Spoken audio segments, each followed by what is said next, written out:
നമ്മൾ കണ്ണൻ ചേട്ടൻ ഫിലിം ഇൻഡസ്ട്രിയിൽ ഉണ്ടാകുന്ന സമയത്ത് ചേട്ടൻ ചെയ്ത ഓരോ പടത്തിൻ്റെയും അതുപോലെ തന്നെ ഇതിനകത്ത് ചേട്ടൻ ഇൻക്ലൂഡ് ചെയ്തിട്ടുള്ള എല്ലാ സാധനങ്ങളും ചേട്ടൻ ഇതിനകത്ത് ആഡ് ചെയ്തിട്ടുണ്ട്.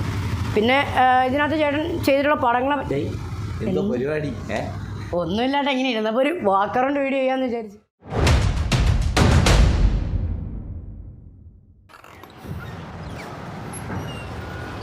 ഹായ് ഫ്രണ്ട്സ്, ക്ലബ് ക്യാൻസ് വർക്കിൻ്റെ പുതിയൊരു വീഡിയോയിലേക്ക് ഏവർക്കും സ്വാഗതം.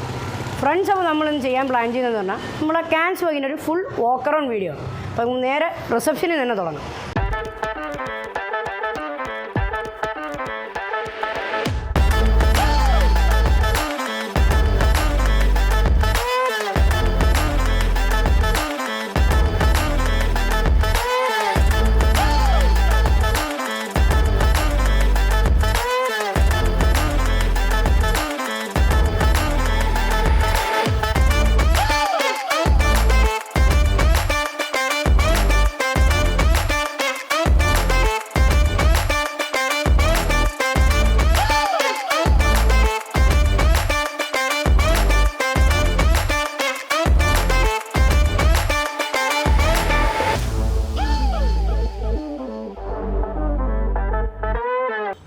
ഫ്രണ്ട്സ്, അപ്പോൾ ഞാൻ പറഞ്ഞാലാണ് നമുക്ക് റിസപ്ഷനിൽ തന്നെ തുടങ്ങാം. അപ്പോൾ നമ്മളുടെ ബിൽഡിങ്ങിലൂടെ ഇങ്ങനെ കയറി വരുമ്പോൾ നമുക്ക് ആദ്യം നമ്മളെ റിസപ്ഷനിലുള്ള മെയിൻ ലുക്ക് എന്ന് പറഞ്ഞാൽ നമ്മളെ ലോഗോ തന്നെയാണ്. അപ്പോൾ നമ്മുടെ ലോഗോ ഒരു ഗോൾഡും അതുപോലെ നല്ല വാം ടോണിലുമാണ് നമ്മൾ ചെയ്തിട്ടുള്ളത്. പിന്നെ നമ്മളെ റിസപ്ഷൻ ആണെങ്കിലും നല്ലൊരു ആൻറ്റിക് ടച്ചിലാണ് നമ്മൾ ചെയ്തിട്ടുള്ളത്. അതായത് നമ്മുടെ ഫിലിം റിലേറ്റഡ് ആയിട്ടുള്ള സംഭവങ്ങളെല്ലാം വെച്ചിട്ട് തന്നെയാണ് നമ്മൾ ചെയ്തിട്ടുള്ളത്. പിന്നെ നമ്മൾ നേരെ ഇപ്പുറ സൈഡിലേക്ക് വരുമ്പോഴത്തേക്കും നമ്മൾ ചെയ്തിട്ടുള്ളത് ഒരു ഫോട്ടോ ഗാലറിയാണ്. അപ്പോൾ ഈ ഫോട്ടോ ഗാലറി നമ്മൾ പറയുകയാണെന്നുണ്ടെങ്കിൽ നമ്മൾ കണ്ണൻ ചേട്ടൻ ഫിലിം ഇൻഡസ്ട്രിയിൽ ഉണ്ടാകുന്ന സമയത്ത് ചേട്ടൻ ചെയ്ത ഓരോ പടത്തിൻ്റെയും അതുപോലെ തന്നെ ഇതിനകത്ത് ചേട്ടൻ ഇൻക്ലൂഡ് ചെയ്തിട്ടുള്ള എല്ലാ സാധനങ്ങളും ചേട്ടൻ ഇതിനകത്ത് ആഡ് ചെയ്തിട്ടുണ്ട്. പിന്നെ ഇതിനകത്ത് ചേട്ടൻ ചെയ്തിട്ടുള്ള പടങ്ങളെ പരിപാടി ഒന്നുമില്ലാണ്ട് എങ്ങനെ ഇരുന്നപ്പോൾ ഒരു വാക്കറൗണ്ട് വീഡിയോ ചെയ്യാമെന്ന് വിചാരിച്ചു. വാക്കറൗണ്ട് എന്ന് വെച്ചാൽ അതായത് നമ്മളെ ബിൽഡിങ് നമ്മളിങ്ങനെ പല ഷോർട്ടായിട്ടല്ലേ കാണിച്ചിട്ടുള്ളൂ. അപ്പോൾ ഇങ്ങനെ ഫുള്ളായിട്ട് നമ്മളെ ബിൽഡിങ് നമ്മൾ കയറി വരണമുണ്ട്. നമ്മളെ തിയേറ്റർ എങ്ങനെയാണ് അങ്ങനെ ഫുൾ നമുക്ക് ചെയ്യാമെന്ന് ചോദിച്ചു. ഓക്കെ, നീ ഏതുവരെ പറഞ്ഞിപ്പോൾ? ഇപ്പം നമ്മൾ റിസപ്ഷനിൽ നമ്മൾ ചേട്ടൻ്റെ ഈ ടൈം ലൈനിനെ പറ്റി പറഞ്ഞുകൊണ്ടിരിക്കുകയാണ്. ഓഹോ, നിനക്ക് സംശയമുള്ള ഏതെങ്കിലും പടങ്ങൾ ഉണ്ടായതിൽ?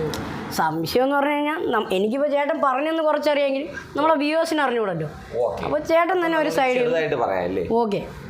എടാ, ഇതാണ് നമ്മൾ ആദ്യം സിനിമയില് നീ പറഞ്ഞതുപോലെ തന്നെ ഇത് ടൈം ലൈൻ പരിപാടിയാണ്. ബേസിക്കലി ആദ്യമായിട്ട് ചാൻസ് ചോദിച്ചു പോയ ലൊക്കേഷനാണിത്.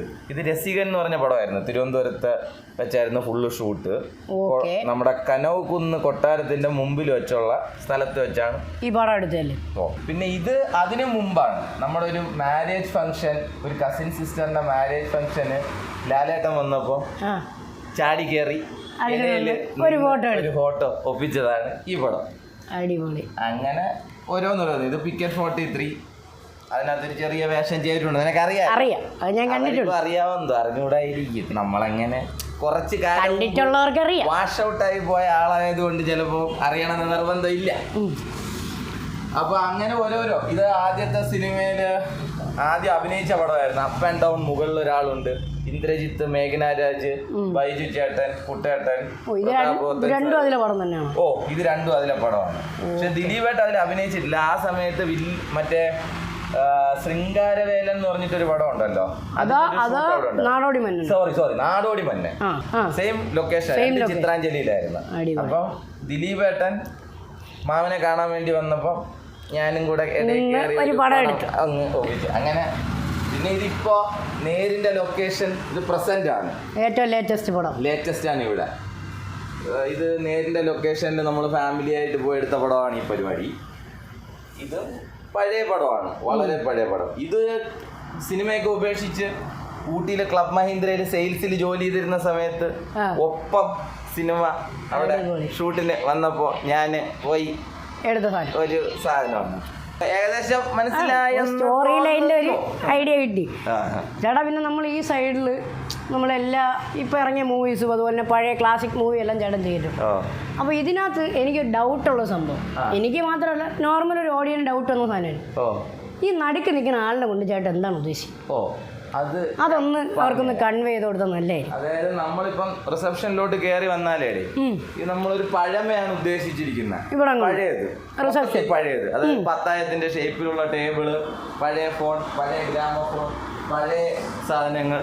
ഇവിടുന്ന് തിയേറ്ററിലോട്ട് പോകുന്നത് നമ്മൾ ഉദ്ദേശിക്കുന്നതെന്ന് വെച്ചാൽ ബ്ലാക്ക് ആൻഡ് വൈറ്റിൽ നിന്ന് കളറിലോട്ട്, കളറിൽ നിന്ന് ടെക്നോളജിയിലോട്ട് എന്നുള്ളതാണ് ഈ സ്റ്റെപ്പ് കൊണ്ട് നമ്മൾ ഉദ്ദേശിക്കുന്നത്. ഓക്കെ. അപ്പൊ ആ പോണ വഴിക്ക് സിനിമാറ്റിക് ആയിട്ടുള്ള പടങ്ങൾ, നമ്മളെ ഇൻസ്പയർ ചെയ്തിട്ടുള്ള പടങ്ങൾ, അല്ലെങ്കിൽ പ്രേക്ഷകരെ ഇൻസ്പയർ ചെയ്യാൻ സാധ്യതയുള്ള പടങ്ങൾ, പടമാണ്. ലേറ്റസ്റ്റ് ആയിട്ടും പഴയതായിട്ടുള്ള എല്ലാ പടങ്ങളും.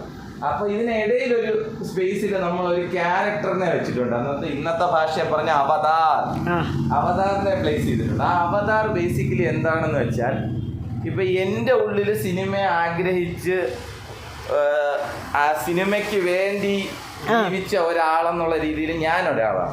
ഇപ്പൊ നീ നിന്റെ യൂട്യൂബ് ചാനലിൽ കൂടെയും വിഷ്വൽ മീഡിയത്തിൽ ആഗ്രഹിച്ച ഒരാളാണ്. ഇപ്പൊ ക്യാമറയിലാണെങ്കിൽ നന്ദു ആഗ്രഹിക്കുന്ന ഒരാളാണ്. യൂട്യൂബ് ചെയ്യുന്നതും ഇൻസ്റ്റ ചെയ്യുന്ന ആൾക്കാരെല്ലാം വിഷ്വൽ ലാംഗ്വേജിന് ഇഷ്ടപ്പെടുന്ന പ്രധാന സാധനം. അപ്പൊ അങ്ങനെ ഓരോ ക്രിയേറ്റീവായിട്ടുള്ള ആൾക്കാരുടെയും ഒരു മനസ്സാണ് ആ ക്യാരക്ടർ അവതാർ. അതായത് അവര് കാണുന്ന ലോകം മുകളിലേക്കും അവര് കാണുന്ന സൂര്യൻ റീലും ആണ്. പണ്ട് റീലുണ്ടല്ലോ, ഇന്ന് ഫിലിം റീലാണ്. അതാണ് ആ സാധനം. അവരുടെ സൂര്യനെ സങ്കല്പിച്ച് അവർ സിനിമാ ലോകത്തിലേക്ക് നോക്കി നിൽക്കുന്ന ഒരു ക്യാരക്ടർ. എന്റെയും നിന്റെയും ഉള്ളിലുള്ള സങ്കല്പമാണത്. അതേപോലെ ഓരോരുത്തരുടെയും ഉള്ളിലുണ്ടെന്ന് ഞാൻ വിശ്വസിക്കുന്നു. ഇപ്പോഴത്തെ മിക്ക നമ്മളെ പുതിയ ജനറേഷനും ഈ സിനിമ റീൽ ഇതെല്ലാം പരിപാടി. ഫെയിം എന്ന് പറയുന്നത് കിട്ടാൻ വേണ്ടിയിട്ടാണല്ലോ വിഷ്വൽ നമ്മൾ ചെയ്യുന്നത്. ആ വിഷ്വൽ ഏറ്റവും ടോപ്പായിട്ട് ഇൻസ്പയർഡ് ആവുന്ന ഒരു അവതാറാണ് അത്. അതാണ് അതിന്റെ സങ്കല്പം. ഇപ്പൊ ഏകദേശം നിനക്ക് മനസ്സിലായെന്ന് ഞാൻ വിശ്വസിക്കുന്നു. എടാ, അപ്പൊ ഇപ്പൊ എല്ലാവർക്കും റിസപ്ഷൻ്റെ ഒരു ഐഡിയ കിട്ടുകയാണ്. ഞാൻ എന്നാ പതുക്കെ മേളിൽ കയറി തിയേറ്ററോട് ഒന്ന് കാണിച്ചിട്ട്, എല്ലാരും കണ്ടിട്ടുണ്ടായിരുന്നു, എന്നാലും ഒന്ന് കയറി കാണിച്ചു. ഞാൻ ഉണ്ടായിരിക്കും.